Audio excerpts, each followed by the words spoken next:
Alright, so we're going to replace the serpentine belt for this Nissan 2007 Altima.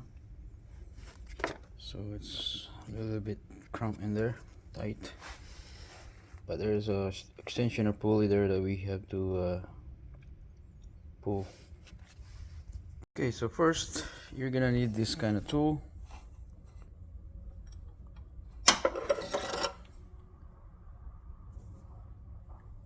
This tool is serpentine belt tools because they're flat and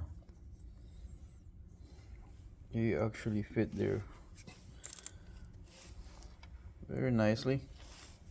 And you make sure you take off the reservoir because coolant reservoir was here, right? So you have to take this off. There's a 10mm bolt there. So all you have to do is just push this down, as you can see.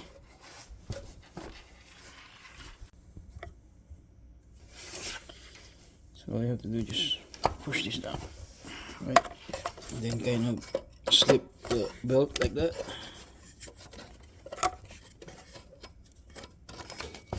And you're good to go.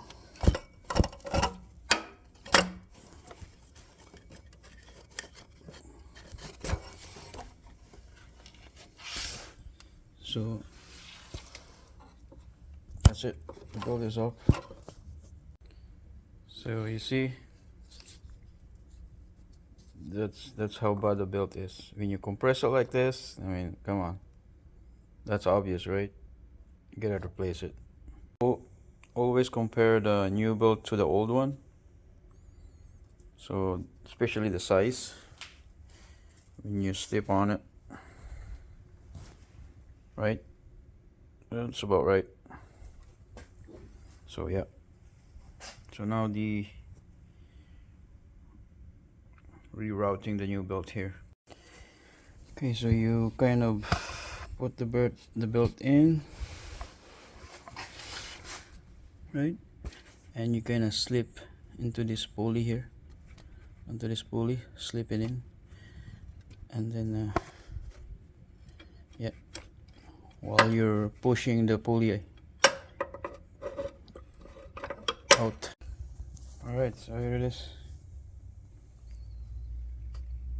Make sure the belt sits properly too. So yeah, all good. And don't forget your tools there, because mine is sticking up. So yeah, that's it. Thank you for watching.